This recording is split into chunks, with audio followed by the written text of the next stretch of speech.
All right, joining me is Christopher Jensen, Portfolio Manager and Director of Digital Asset Research at Franklin Templeton, who continues to expand their crypto ETF lineup. Now, 5 ETFs in all. That includes 4 single asset crypto ETFs. Those cover Bitcoin, Ether, Solana, and XRP. And then they have an index-based product as well, the Franklin Crypto Index ETF. And of course, Franklin Templeton, we're talking about a $1.6 trillion asset manager overall. They're one of the world's largest. And so, Christopher, thank you for joining me. Good morning, Nate. Pleasure to be here. Okay, so as I understand it, you have been involved in the investment world and asset management for nearly 20 years. And I'm always very curious to hear how people ended up in crypto, which not only are you involved with crypto, but you're doing so at one of the world's largest asset managers. So how did that happen? Tell us a little bit more about your crypto journey. Sure, definitely. Yeah, so as you mentioned, I've always kind of been involved in alternative asset classes, a lot of work in private credit, and been at Franklin for a little over 10 of those 20 years. Started out doing credit for the firm, and eventually met a couple of individuals, Roger Basin, who runs the entire digital asset group at Franklin, and Tony Pecor, who's co-portfolio manager on a couple of the funds with me, and really heads up our investment team. So I head up digital asset research, and I'm one of those portfolio managers. But we started exploring that intersection of technology and finance at the firm. So we were doing a lot of the early kind of fintech work. And I think when you're at that tip of the spear of technology and finance, right, it eventually takes you to digital assets. And so as a firm, we've been involved in this space since about 2018, 2019. Both building and investing in crypto and in digital assets. Personally, I got a little involved just prior to that. I was reading white papers in 2017. Started dabbling with DeFi, and one of the kind of aha moments for me was actually so I have a couple of kids. My son likes games, and we started playing Axie Infinity, and I just thought it was amazing that people were actually using a digital asset, that in-game currency, and exchanging it to buy things in the real world. And through that, kind of lens of it being a game, it was a little bit of a Trojan horse for DeFi because, people could swap and borrow, lend, kind of in-game. And so that really just kind of blew me away, actually, just the growth that it had, and its connection to the real world. And so I think when we fast forward to today, some of the most exciting parts about digital assets and crypto is how this technology is starting to really kind of blend and find its way and integrate with the real world, our traditional financial system, and traditional assets. I love that. Such a great backstory. And real quick, the funds that your portfolio manager on, can you give us a quick snapshot on those?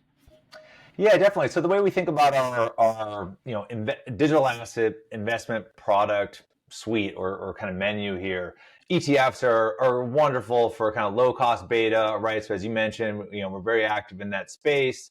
And then for clients who are looking to get a little bit more than just diversified beta, we have actively managed funds, and so that's where I spend more of my time. I am one of the portfolio managers on our liquid token fund.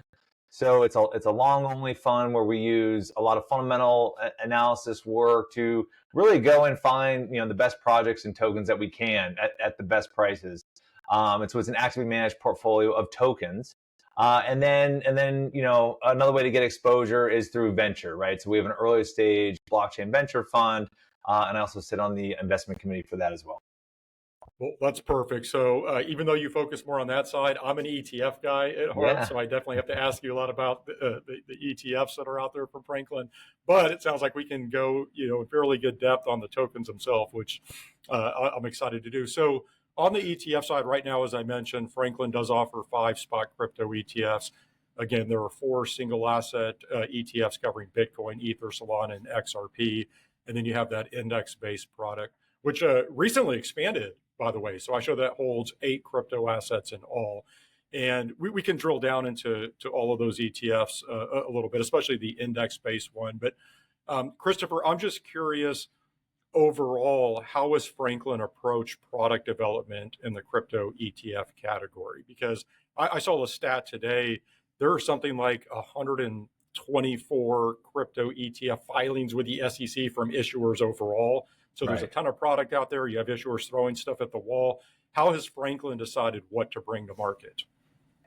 Yeah, it's a great question. And right, it started with Bitcoin and it's evolved from there. I mean, I think when we look at the value proposition of these crypto ETFs or ETPs, we really like it because it's a traditional wrapper, it's a very low cost vehicle, and it's a way to gain access to this new emerging asset class, and in a way that is more simplified, is again cost effective. The tracking error is negligible with the underlying. So it's a pretty clean, wrapper to get the digital asset exposure, have it sit with your traditional portfolio, take advantage of things like tax advantaged accounts, and fold in some exposure into those types of vehicles. So we think it makes a lot of sense and is a great way to kind of get started in the digital asset space. As we think about kind of incremental products, I think when we look at the long tail of digital assets, I think most of the value has accrued to some Bitcoin and some of those larger layer one tokens. So that is a great place to start. A lot of those tokens also have futures markets for them, right? And so I think as the ETF or ETP landscape has evolved for digital assets, and we now have things like the general listing standards, which makes it easier to get kind of new tokens approved. That's really opened up, I think, this particular vehicle to access this asset class. By the way, I should note you've mentioned the term ETP, which that technically is the correct term for these funds, exchange traded products. I use ETF just as a catch-all, so I probably am not helping in terms of how these products are thought of in the marketplace. But I I do it use too. ETF interchangeably for ETP. Taking a step back, and then we'll get into some of the specific products. Can you talk about how Franklin views crypto overall? Because clearly, some asset managers have fully embraced crypto, as I would say Franklin has. But as Yeah. I know you're aware, there are a number of asset managers who have basically ignored this space. They have zero presence. I actually think there are some who wouldn't touch crypto with a 10-foot pole. But Right. Franklin has been much more aggressive here. So what's behind that? Like, what's driving that? Yeah, definitely. A couple of things. One is when we started exploring this space, we started by really digging into the technology itself that underpins this new asset class. So, the questions around what can the blockchain actually do for our own business, for our own industry. And so when we got our start, it was initially trying to use the technology and see, was it just a cost savings exercise, or would it open up potentially new revenue lines? And so we started by taking one of our own funds, tokenizing that, going through the process of working with the SEC over many meetings, many years to get that done. And kind of fast forward to today, and we realized that by running the fund on chain, in this case, it's a tokenized money market fund. We refer to it as Benji, but really one Benji token is one share in that tokenized money market fund. The cost savings from having the transfer agent function on chain, it's not 10% better or 20% better, it's orders of magnitude better. And then we also realize, because it's on a new set of rails on the blockchain, you can do things with it, with those assets that you really can't do with off-chain assets. So for the example, for our fund, we can offer something we're referring to as intraday yields. If I pass it to you, I pass a Benji token to you midday, you start accruing interest, the very next second, or really at the epoch level, right? Versus in the traditional world, you'd have to wait to the next day. So benefits like that, in addition to kind of 24/7, 365 instant settlement, really kind of opened the light of what's possible here. And then I think we also have support, very importantly from the top. So our CEO Jensen, very supportive of innovation in general, whether it's on the AI side, but really we see the future of finance moving on chain.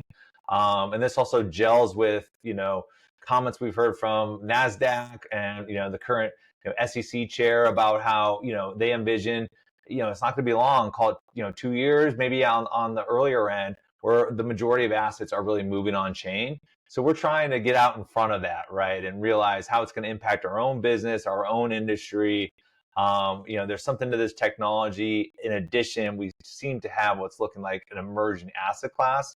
And being a global asset manager, that begs the question of, well, how does this asset class now fit into your diversified portfolio?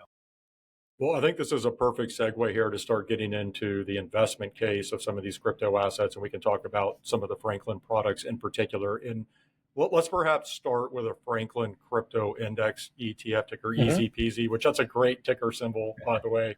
I love that. But if I look at the current holdings, so I see that Bitcoin and Ether are about 87-88% of the fund's holdings. And then there's XRP, Solana, Dogecoin, Cardano, Chainlink, and Stellar.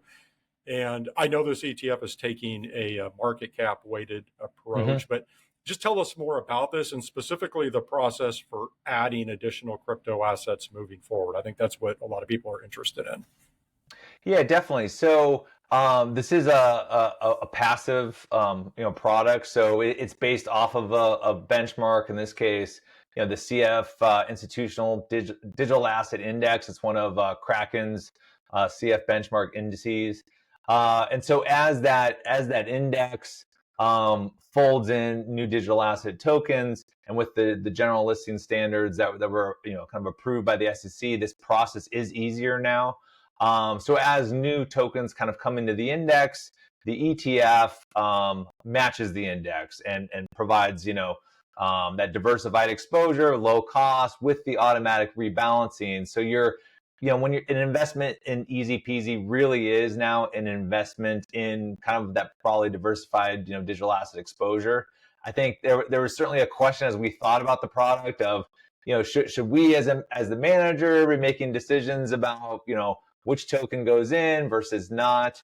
But we have discretionally managed products and actively managed products. So I think when we think about the full kind of menu that we're offering to clients, this is the more passive approach. It's again low cost, automatic rebalancing, diversified exposure, and so we're taking less of a judgment or active view on which tokens kind of should or shouldn't. And it is market cap weighted. So some of those more tail assets, they're quite small, like 1%, for some of these tokens. The industry is still very much dominated by the large caps, Bitcoin, Ethereum, and so on.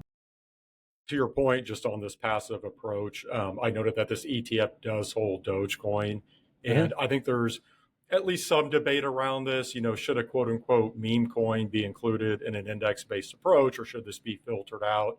I'm just curious from your perspective, why include Dogecoin? Is it because it's in the index and so, therefore there's going to be exposure there, or any other thoughts just around including a meme coin? Yeah, I think so. Consistent with our view of all assets moving on chain, we think the set of those assets is really going to reflect crypto native assets, traditional assets that are brought on chain. We see cultural assets and things like that being part of one's portfolio. They might hold these assets for non-financial reasons. So we really think the world of tokenized assets as we look in the future is going to represent all these different kinds of assets. And something like Dogecoin, yes, it's meme coin. What we've seen though is certain projects and communities will maybe initially raise or build that community through a meme coin or something that's more kind of cultural in nature.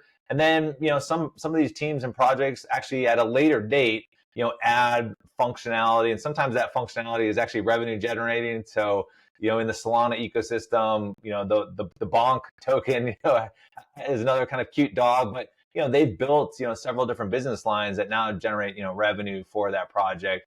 So again, rather than us kind of make a judgment view, should it be or should it not, it is in the index, it is a large cap, asset, it is appropriately sized because it is market cap weighted.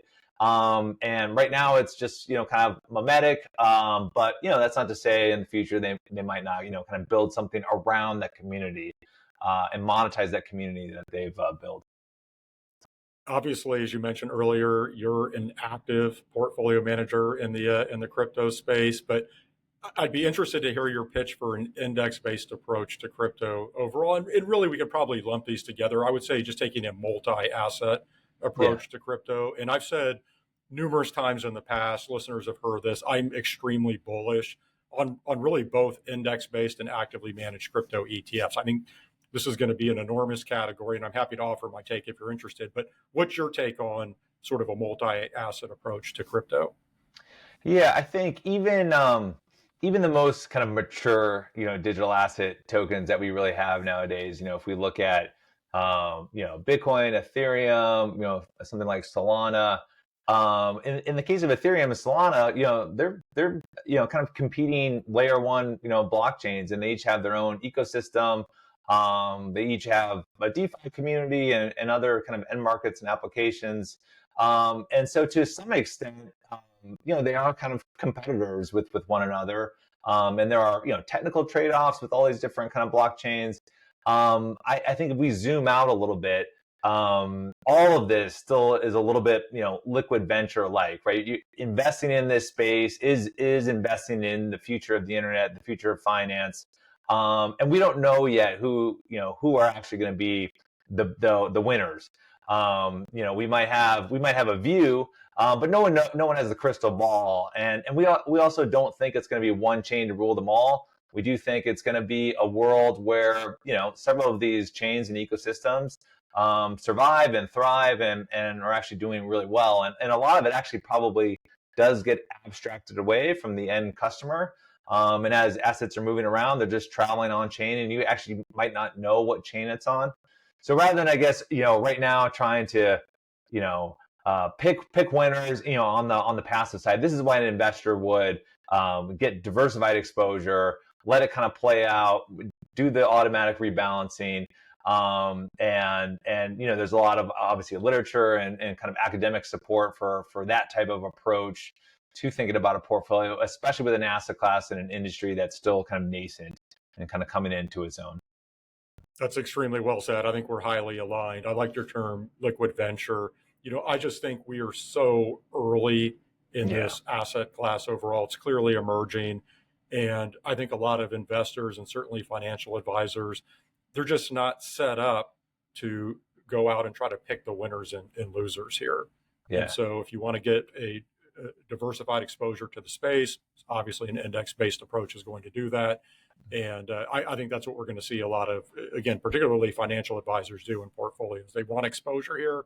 They're not quite certain exactly what that exposure should be. So let's take a basket approach to it. Yeah, and In terms of just the, one yeah, last go thing to ahead. add there. Yeah. I think right. So my full-time job is to spend all day every day kind of digging into the nuances of these protocols and tokens. But for the average person allocating to this space, I mean, maybe digital assets is a 5% a piece of their portfolio, and so they certainly don't want to be spending 80% of their time trying to stay on top of this evolving landscape, because it does run around the clock around the world, and never stops, and it's always changing. And when you think about open source code, there aren't as many defensible moats that you can point to, and so you have to really be on top of who's gaining share, holding on to share, what are the new innovations coming out, and so it ends up being a full-time job. And so the more passive approach of diversified exposure, automatic rebalancing, and then you get exposure to whatever the winners end up shaking out. It does seem to make sense for a lot of that type of kind of clientele. All right. Even though we're talking about the benefits of taking a diversified approach to crypto, I actually want to ask you about the investment case for some of the Yeah, individual tokens please. themselves. I just thought this might be fun to go through. And again, Franklin does offer single asset crypto ETFs on Bitcoin, Mm-hmm. Ether, Solana, and XRP. And I thought what I might do here, Christopher, is play a little bit of devil's advocate, which I've been known to do from time to time on this podcast. I just think it's a good way for investors to better understand, both the potential upside and downside of the various crypto assets. Yeah. And so let's start with Bitcoin. And I would say there's still a lot of debate over whether this is more of a risk on asset Mm-hmm. or if it's more like digital gold. I've actually been asked a lot about this recently. I think primarily because There's some recency bias here. Bitcoin is down about 25-30% from its early October high. And so you have the people who just think it's a totally risk-on asset coming back out of the woodwork.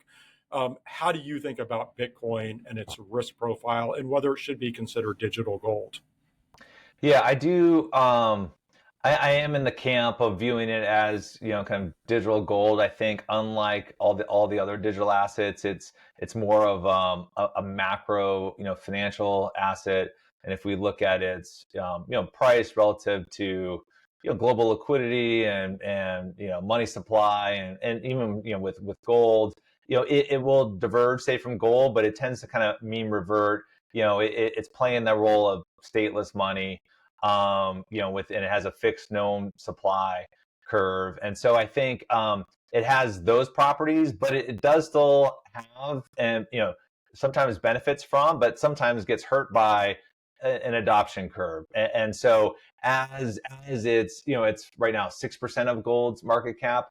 And so as Bitcoin and digital assets gets opened up to new channels, whether it's the wirehouses, or I mean, the ETF did a lot, right, for kind of opening up access. But we're still seeing adoption, kind of come in phases, and it's still, quite small. So I think, it has these properties that, like a digital gold, but it does also have this adoption curve from still being a relatively new asset. And so I think that's why it's historically been more volatile. We see that volatility coming down. But that volatility is also what's helped it be the best performing asset, 8 of the last 10 years. And so I think, we're not running DCFs on Bitcoin or anything like that. We do think of it more as, we look at our view on gold and the role that plays in a portfolio and its growth rate over time. And we think about Bitcoin and its potential valuation kind of relative to those types of store value assets. Yeah, once again, I think we're pretty aligned here. I think as each year goes by, Bitcoin establishes more of a history. It's going to continue to look more and more like gold longer term. We have to remember Bitcoin's only been around for 16 years or so. Gold's been around for thousands of years. You probably heard this before, but I think it was Bloomberg's Eric Balchunas has described Bitcoin as gold, but as a teenager, right? Yeah. It's much more volatile and maybe not quite as mature yet. I think that makes a lot of sense to me. And so there are certainly times where Bitcoin does look much more like a risk-on asset. Yeah. I think we're going to continue to see that at times. Yeah. But again, I think on a longer-term time horizon, it'll continue to look more like physical gold. Yeah. If we move over to Ether and Solana, I'll actually ask you about both of those together, because earlier you mentioned that these are essentially competing layer one blockchains. I think both are pitched as potentially the future rails of securities tokenization and those sorts of things. How do you like to think about the investment case for those types of crypto assets, given that there is a lot of competition here? Yeah, definitely. So, the Bitcoin, network and ledger is really good at keeping track of, addresses and the amount of Bitcoin associated with them, right? It's an application specific blockchain. When we talk about Ethereum and Solana, we're really talking about these general purpose blockchains, that are rich with smart contract logic and can do, so much more functionality and cater to various end markets. And so, if we look at stable coins and tokenization, that is happening on both of these chains and ecosystems. As I mentioned, there are, even though they're both proof of stake, networks, there are technological kind of trade-offs in the design choices of both of these chains. Solana is known for being highly performant, very low cost, and Ethereum is kind of the historical market leader in a lot of these segments. More than half of the stable coins out there do reside, kind of in the Ethereum ecosystem. And it certainly was the original mover in decentralized finance, and is still, one of the kind of market leaders there. But the type of applications that we're seeing built on Solana, whether it's payments or deepen or DeFi, a lot of different end markets, and again, use cases that really cater to that performant nature of that chain. So we see both of these playing a role. Again, there's pros and cons to both. The Ethereum market cap is a good bit higher than the Solana one. So there's been a little bit more, kind of growth over Solana.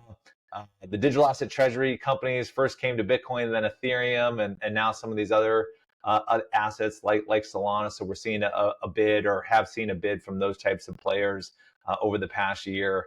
There's a lot to like about both, and that's why I think having some exposure to both does make sense. Okay. And then lastly, I'm going to ask you about the investment case for XRP, which I'm really curious on this.